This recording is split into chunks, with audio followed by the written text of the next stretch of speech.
Assalamualaikum warahmatullahi wabarakatuh. Kami dari kelompok 4 yang beranggotakan saya Hikmah Ahlia Zahra, MPM 1813031018, Aulia Syaratun Ulfani, MPM 1813031056, dan rekan saya Nur Aliza Azahra, MPM 1813031006. Di sini kami akan mempresentasikan tugas akhir kami tentang PSAK 104, yaitu akuntansi istisna. Baik, selanjutnya saya akan menjelaskan tentang sejarah PSAK 104. Pernyataan Standar Akuntansi Keuangan 104 atau akuntansi istisna dikeluarkan oleh Dewan Standar Akuntansi Keuangan, Ikatan Akuntan Indonesia, pada 27 Juni tahun 2007. PSAK 104 ini menggantikan pengaturan mengenai akuntansi istisna dalam PSAK 59, yaitu akuntansi perbankan syariah yang dikeluarkan pada 1 Mei tahun 2002. PSAK 104 mengalami penyesuaian pada 6 Januari tahun 2016 terkait definisi nilai wajar yang disesuaikan dengan PSAK 68, yaitu tentang pengukuran nilai wajar. Selanjutnya yaitu ikhtisar ringkas.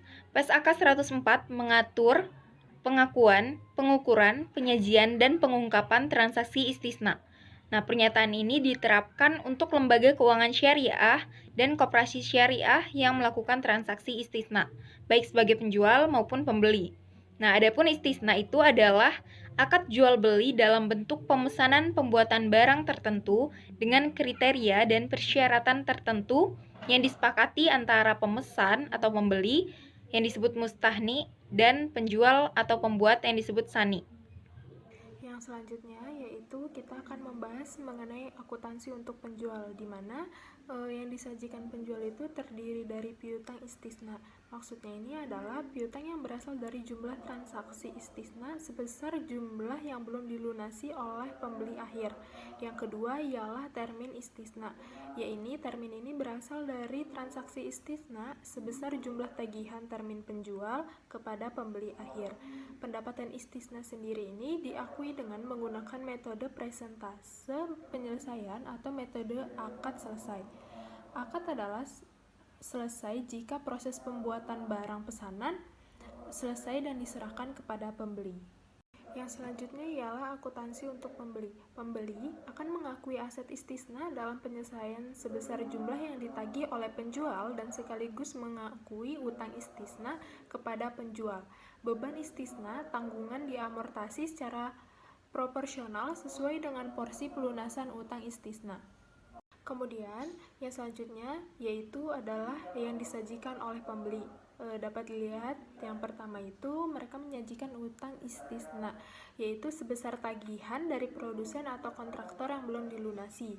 Kemudian yang kedua ada aset istisna dalam penyelesaian sebesar dibagi menjadi dua kategori. Yang pertama, presentase penyelesaian dari nilai kontrak penjualan kepada pembeli akhir jika istisnanya itu paralel. Sedangkan yang kedua, kapitalisasi pembiayaan perolehan jika bukan istisna, yaitu tentang istisna dengan pembayaran tangguh. Nah, jika menggunakan metode persentase penyelesaian dan proses pelunasan itu dilakukan dalam periode lebih dari 1 tahun setelah penyerahan barang pesanan, maka untuk pengakuan pendapatannya itu dibagi menjadi dua bagian, yaitu yang pertama, margin keuntungan pembuatan barang pesanan yang dihitung apabila istisna dilakukan secara tunai itu diakui sesuai dengan persentase penyelesaian. Dan yang kedua, selisih antara nilai akad dan nilai tunai pada saat penyerahan diakui selama periode pelunasan secara proporsional sesuai dengan jumlah pembayaran.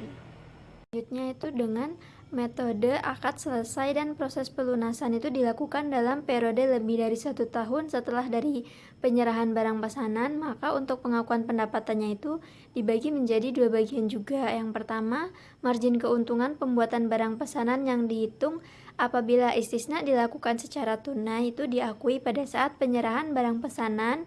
Dan yang kedua, selisih antara nilai akad dan nilai tunai pada saat penyerahan diakui selama periode pelunasan secara proporsional sesuai dengan jumlah pembayaran. Nah, sekian penjelasan dari kelompok kami tentang PSAK 104.